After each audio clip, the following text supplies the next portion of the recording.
నమస్తే, welcome to Suman TV. నేను మీ విష్ణు. ప్రస్తుతంతో పాటు corporation bank ex senior manager and certified mutual fund advisor A S Rajasekhar గారు ఉన్నారు. వారితో మాట్లాడదాం. నమస్తే రాజశేఖర్ గారు. నమస్కారం అండి. రాజశేఖర్ గారు, ప్రీవియస్ వీడియోస్లో నుంచి చూసి చాలామంది ఆడియన్స్ ఒక క్వశ్చన్ గురించి ఫ్రీక్వెంట్గా అడిగారు ఈ మధ్య. ఈ టాపిక్ గురించి నెక్స్ట్ సెషన్లో రాజశేఖర్ గారిని తప్పకుండా అడగండి అంటూ కూడా ఒక మంచి టాపిక్ ఇచ్చారు. Index funds versus sectorial funds. So దీని గురించి మన ప్రేక్షకులకు డీటెయిల్డ్గా తెలియజేయగలరు? ఇండెక్స్ ఫండ్స్, సెక్టరల్ ఫండ్స్ మంచి టాపిక్ అండి. దీన్ని మ్యూచువల్ ఫండ్స్లో మనము ఏదైనా చూస్తే, లేదైనా వచ్చే ప్రతి ఇన్వెస్టర్కు మ్యూచువల్ ఫండ్లో వచ్చిందంటే దాంట్లో ఎక్కడైనా గూగుల్ సెర్చ్ చేస్తే యాక్టివ్ ఫండ్స్, ప్యాసివ్ ఫండ్స్ అని కనబడతాయి. Active, passive. సగటు ఇన్వెస్టర్ కొత్తగా వచ్చిన ఇది యాక్టివ్ వాయిస్, ప్యాసివ్ వాయిస్ మాదిరి ఉంది, వాట్ ఈస్ దిస్ అని ఒక డౌట్ కూడా రావచ్చు. ఏం లేదండి, సింపుల్. యాక్టివ్ ఫండ్స్ అవి ఈక్విటీ మ్యూచువల్ ఫండ్స్ కావచ్చు, డెట్ ఫండ్ కావచ్చు, లేదా ఇంకేమైనా లిక్విడ్ ఫండ్స్ కావచ్చు, వేర్ మ్యూచువల్ ఫండ్ మేనేజర్ యొక్క రోలు ఎక్కువగా ఉంటుంది. అంటే ఫండ్ సెలెక్షన్ కానివ్వండి, సెక్టరల్ సెలెక్షన్ కానివ్వండి. ఎంత సపోజ్ ఒక టాటా స్టీల్ కొనాలనుకున్నాడు ఒక fund manager. Tata steel sector బాగుంది, ఎన్ని లక్షల షేర్లు కొనాలి. ఇదంతా మ్యూచువల్ ఫండ్ మేనేజరే కాకుండా కమిటీ అంతా ఉంటుంది. దాన్ని సెలెక్ట్ చేసి అసలు వాళ్ళు మ్యూచువల్ ఫండ్స్లో చాలామంది ఇన్వెస్టర్స్కి తెలియదండి, ఒక స్క్రిప్ట్ సెలెక్షను వాళ్ళు చాలా డీటెయిల్డ్గా చేస్తారు.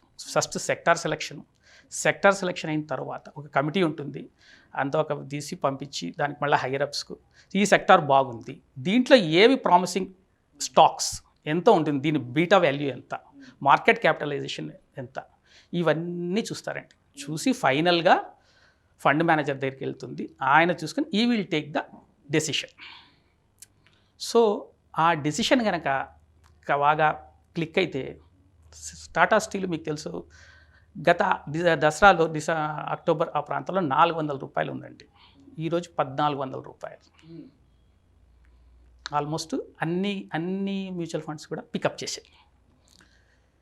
రీటైల్ ఇన్వెస్టర్స్ చూద్దాం, టాటా స్టీల్ లాస్ట్లో ఉంది, వెయిట్ చేద్దాం. నేను అదేనండి చెప్పేది, మ్యూచువల్ ఫండ్కు ఇన్వెస్టర్స్కి తేడా. సరే, ఇది యాక్టివ్ ఫండ్స్ అండి. సో ఫండ్ మేనేజర్ యొక్క రోలు ఎక్కువగా ఉంటే, ఫండ్ మేనేజర్ యాక్టివ్గా దాన్ని ఆయన యొక్క యాక్షన్ ద్వారా ఫండ్ పర్ఫార్మెన్స్ ఉంటుందండి. These are called active funds. Passive funds అంటామండి. ఈ ప్యాసివ్ ఫండ్స్ అంటే ఇదేమీ లేదండి, ప్యూర్ రోడ్డు, బ్రహ్మాండమైన రోడ్డు ఉంది మీకు, హైవే వన్ సైడెడ్, మళ్ళీ ఎదురుగా వెహికల్స్ కూడా రావు. ఎగ్జాంపుల్తో చెప్తున్నాను అండి ఇన్వెస్టర్స్ కోసము. మీ కారు వెళ్ళాల్సిన స్పీడ్ కూడా ముందే డిటర్మైన్ అయ్యి ఉంటుంది. 80 అంటే 80 కిలోమీటర్సే వెళ్ళాలి, మీరు 110 అలా వెళ్ళేందుకు లేదు. ఇది ఎగ్జాంపుల్. ఏ విధంగా యాక్టివ్ ఫండ్స్ అంటే అండి, ముఖ్యంగా ఇండెక్స్ ఫండ్స్ అండి. సపోజ్ నిఫ్టీ 50 ఉంది, నిఫ్టీ 50 17,300 ఉంది. ఈ నిఫ్టీ ఫండ్ ప్రతి ఫండ్ హౌస్లో కూడా నిఫ్టీకి బేస్ చేసిన ఉండే ఇండెక్స్ ఫండ్స్ ఉన్నాయండి. సెన్సెక్స్ బేస్తో ఉన్నాయి, నిఫ్టీ బేస్తో ఉన్నాయి. నిఫ్టీ 17,300 ఉందండి ఈరోజు రేటు. 50 స్టాక్స్ ఉన్నాయి, రిలయన్స్, హెచ్డిఎఫ్సి అన్నీ ఉన్నాయి. ఫండ్ మేనేజర్ ఏమి చేయాల్సిన పని లేదండి, ఆ 50 స్టాక్స్లోనే తీసుకెళ్ళి ఇన్వెస్ట్ చేస్తాడు.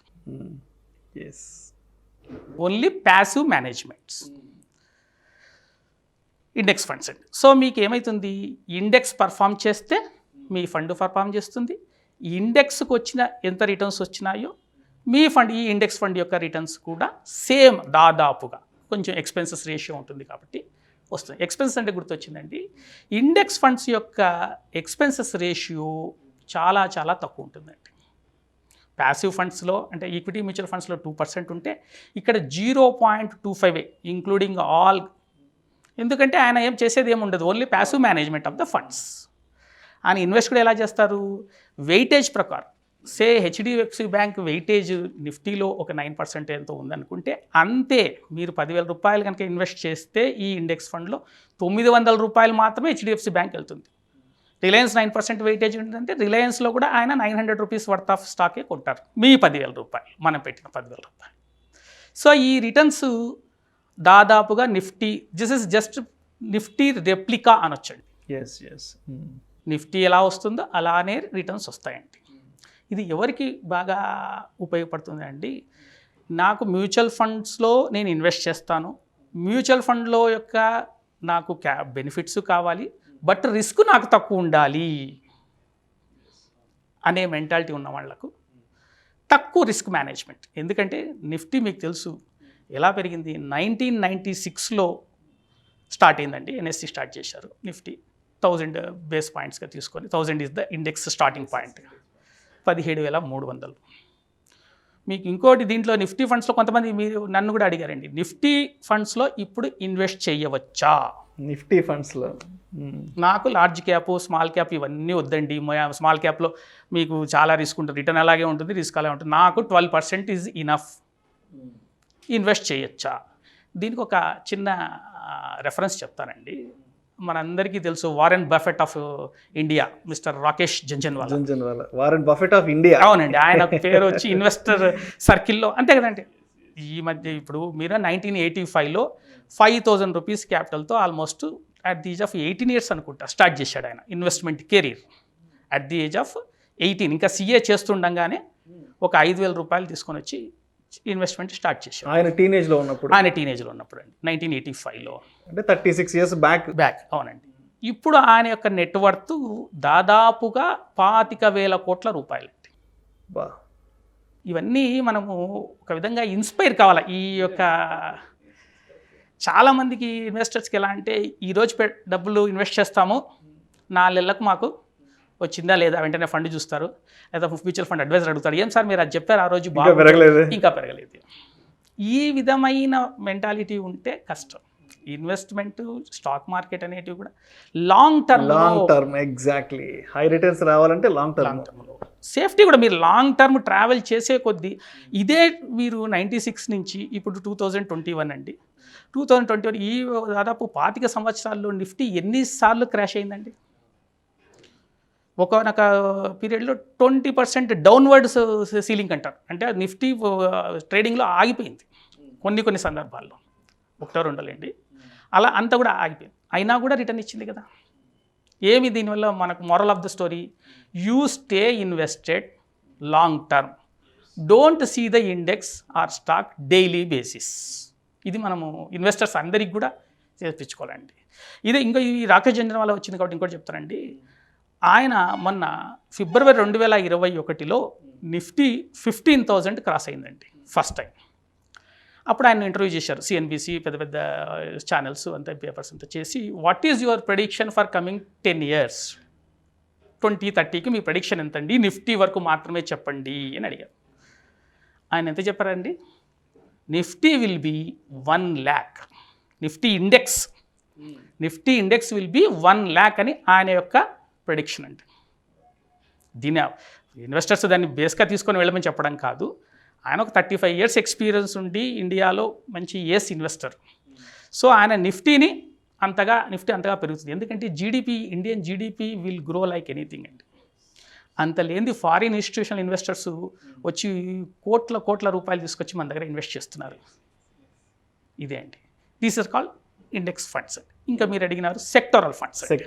అవునండి, సెక్టోరల్ ఫండ్స్ అంటేనండి, మ్యూచువల్ ఫండ్ ఒక బ్యాంకింగ్ సెక్టర్, లేదా ఫార్మా సెక్టర్, లేదా IT సెక్టర్, అది ముందే దాంట్లో మ్యూచువల్ ఫండ్ స్కీమ్లోనే వాళ్ళు ఇది చెప్పేస్తారండి, దీంట్లో ఈ సెక్టార్లో మేము ఇన్వెస్ట్ చేస్తున్నాము, దీని సెక్టార్లో మేము వీఆర్ బులిష్, అందుకని మేము we have created this scheme. మనకు మ్యూచువల్ ఫండ్ ప్రాస్పెక్టస్లోనే దాంట్లోనే ఉంటుందండి. సో మీరు సగటు ఇన్వెస్టరు, మీరు నిజంగా ఏ సెక్టార్ కమింగ్ 10 years కనుక బాగా ప్రామిసింగ్గా ఉండి మంచి బూమ్లో ఉంటుంది అని మీరు పట్టుకోగలిగితే, ఈ సెక్టార్ ఫండ్స్లో దీనికి వచ్చిన దానికంటే ఆల్మోస్ట్ డబల్ వస్తుందండి. ఇది 12 అనుకుందాం, CAGR అనుకుందాం, 12% CAGR నిఫ్టీ వస్తుంది కన్జర్వేటివ్. మీరు కరెక్ట్ అంటే దీంట్లో ఒక రిస్క్ కూడా ఉంది. మీరు తీసుకున్న మీరు సెక్టార్ కనుక అంత పర్ఫామ్ చేయలేకపోతే, ఒకవేళ ఫెయిల్ అయితే రిస్క్ ఉంది. కాబట్టి ఇది high risk high reward. Right. దీనికి ఒక ఎగ్జాంపుల్గా చెప్తానండి. నేను చెప్పే ఫండ్స్ అన్నీ కూడా ప్రేక్షకుల యొక్క అవగాహన కొరకేనండి, నేనేమి రికమెండ్ చేయట్లేదు, అది డిస్క్లైమర్ అండి. వాళ్ళు ఏమి ఇన్వెస్ట్ చేయదలుచుకున్నా కూడా దేర్ సర్టిఫైడ్ మ్యూచువల్ ఫండ్ అడ్వైజర్ని కానీ ప్లానర్ని కానీ అడిగి ఇన్వెస్ట్ చేసుకోవాలండి. Tata digital fund, digital India fund, అది ఐటీ సెక్టార్లో ఇన్వెస్ట్ చేసిందండి, IT టెక్స్లో.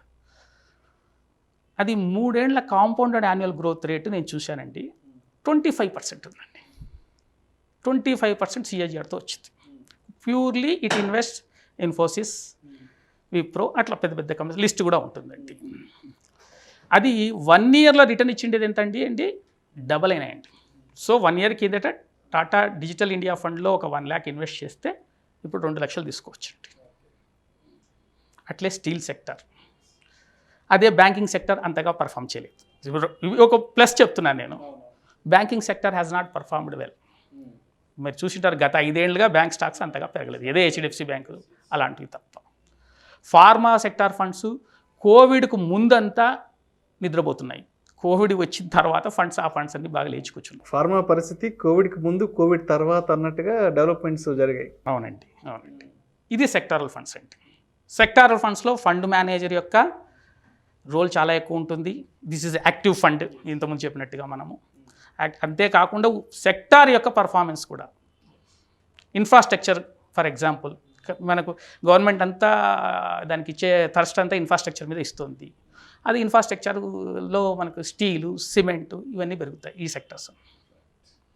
So you are betting on the sector, investor is betting on. దీనికి నేను చెప్పే సలహా ఏమంటే అండి, రిస్క్ నేను తీసుకోగలను అనేవాళ్ళు వెళ్ళండి. దట్టు సిస్టమేటిక్ ఇన్వెస్ట్మెంట్ ప్లాన్లో వెళ్ళండి.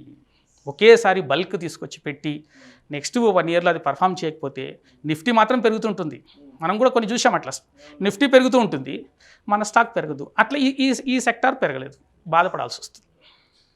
ఇదే అండి నేను చెప్పేదండి.